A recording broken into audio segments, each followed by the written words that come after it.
Every business has a logo, and when it's yours, it matters. GPS is a 30-year local Las Vegas company that produces custom merch, like hats and apparel, drinkware and totes, blankets and bandanas, really any kind of swag you can imagine that features your logo or message. They're experts at finding or creating the right products for the season and the reason that fit your budget and timeline.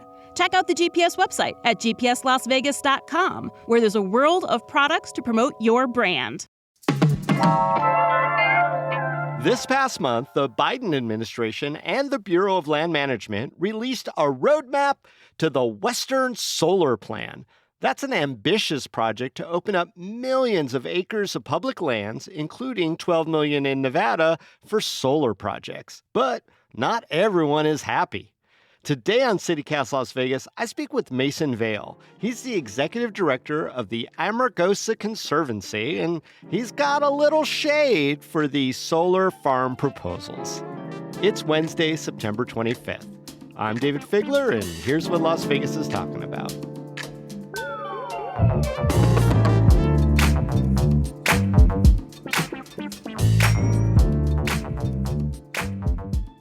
All right, Mason, you're a conservationist.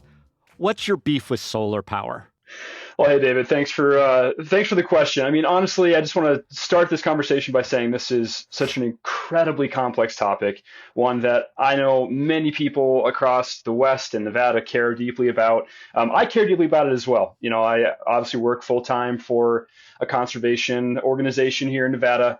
And believe me, the first thing I'll say is, you know, we are deeply, deeply concerned about the impacts we're seeing from climate change on the ground, especially in our state. You know, there's no denying after a summer like this that things are changing out here, and certainly this pivot towards a energy system powered by renewables is absolutely necessary, and we are strongly supportive of that. Where we have a little bit of concern over just the recent developments and actions taken by the administration, namely this update to this massive planning process, which is the Western Solar Plan, is we simply want to make sure that these places and landscapes and values that we care deeply about, that are kind of part of the character of Nevada, part of the character of the West, aren't unnecessarily impacted by this transition. So we just really want to make sure we get this plan really right. It has the potential to shape the real nature and kind of identity of the West for decades, if not maybe a generation. So we just want to make sure we're doing everything we can to see to it that places like the Amargosa are left very much intact through this transition. Well, we talk about that a lot on this podcast, about how we want to be more thoughtful, how we should be more thoughtful in any project that impacts a lot of us. But look, like you say, we're facing a climate crisis, and solar energy is a big tool in that fight, maybe one of the biggest as far as renewable energies. So do we have time, Mason, for these debates about making it perfect? Is perfect the enemy of a fix that we can't delay any longer for the environment? I think it's a fair question, David. And honestly, I think all of us working in the conservation space have really wrestled with this over the last few years, because we are, as I said, fully in support of the need for this transition. And it does have to happen quickly. And this updated solar plan is a really important step towards us doing that. It really is. It's going to hopefully lay out a roadmap for development of these projects for a long time. And so we just want to make sure that when we have these opportunities like this, where we've got chances to really listen to the concerns of local communities, listen to the concerns of conservationists who are, of course, you know, working in these landscapes. You know, we're there day in, day out, boots on the ground. You know, we understand sort of the delicate nature of these ecosystems, especially in places like the Amargosa. And so when we have these moments where we're kind of making big decisions that are going to shape the West, we just want to make sure that all of those considerations are on the table, and that we hopefully, as a result, get a plan that feels balanced. It's a plan that people can buy into, can support. We understand the big picture need for it, but also that sort of the way of life, especially for these local communities living in these places, isn't irrevocably altered and degraded. And of course, as a conservationist, we want to ensure that we're not placing any additional stresses on sensitive wildlife species or habitat areas that, you know, we're already fighting every single day to keep intact. We want to make sure those aren't further stressed by this plan. So we have to use these moments when we get them to really make the absolute best plan possible.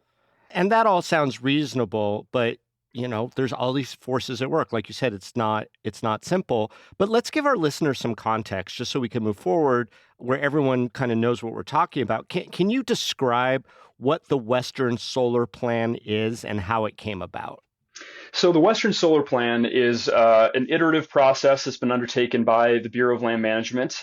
They went through a planning process 12 years ago in 2012 under the Obama administration.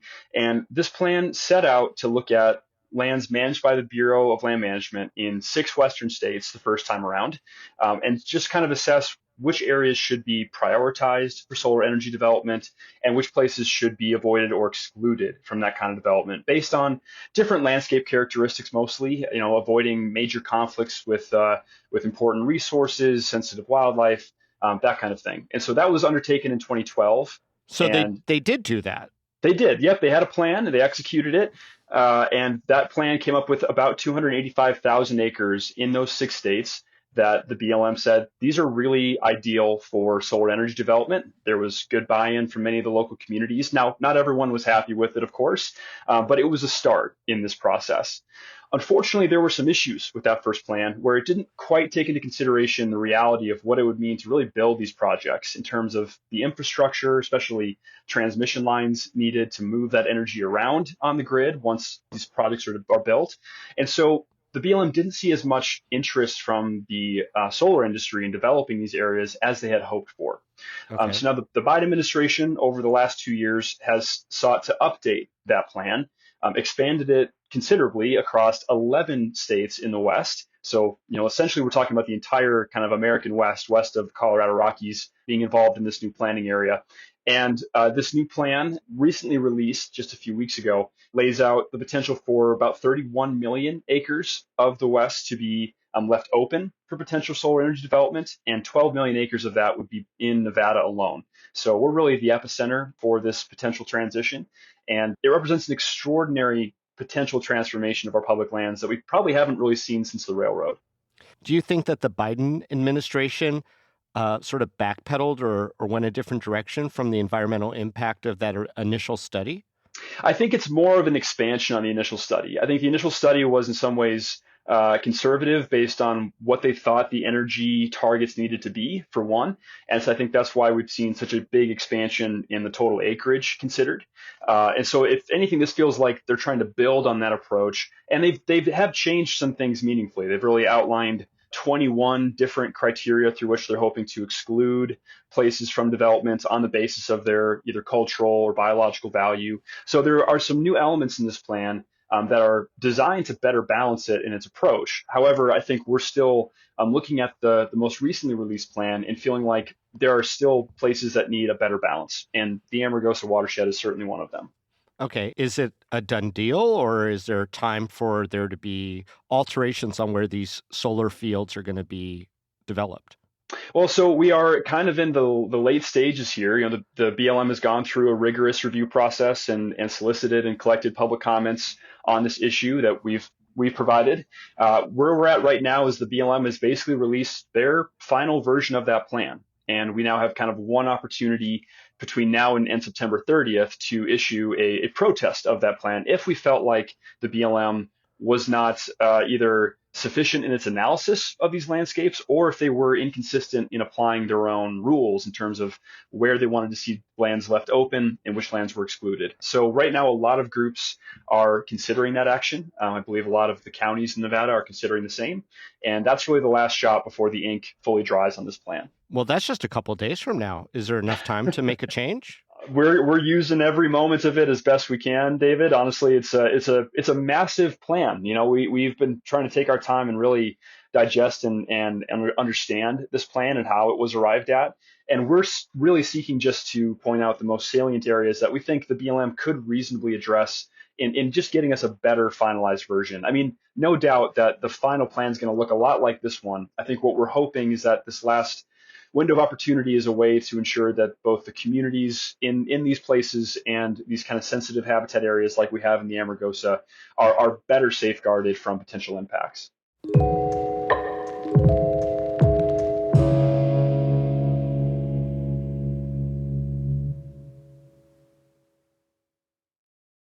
We need to be talking more about the arts happening on our UNLV campus. I love walking across those beautifully manicured grounds and making a beeline to the magnificent Oldenburg flashlight sculpture by the Performing Arts Center to see great performances. Like on Saturday, September 28th, where a one-night-only dance performance of Body Traffic is happening at 7:30 p.m.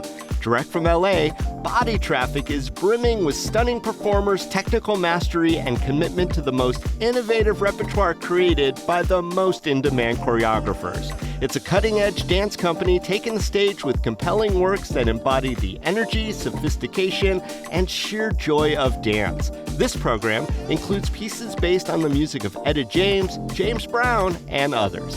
Go see what Broadway World has called absolutely joyous and oh so entertaining. Buy your tickets today for Body Traffic at pac.unlv.edu.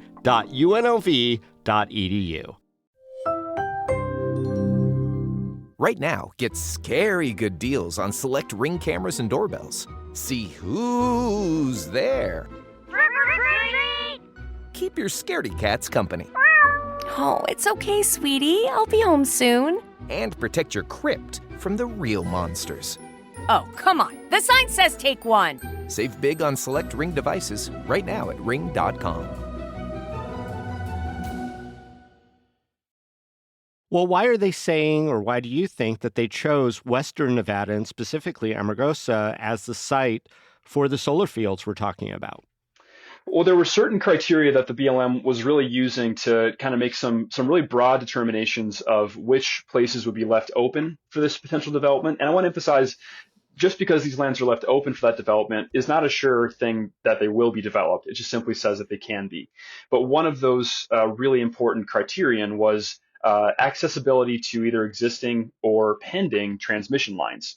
They wanted to make sure that they're opening up lands that had a reasonable access to the grid so that these developers could pose those projects close by and tie into them. What's the status of the transmission line out of Amargosa?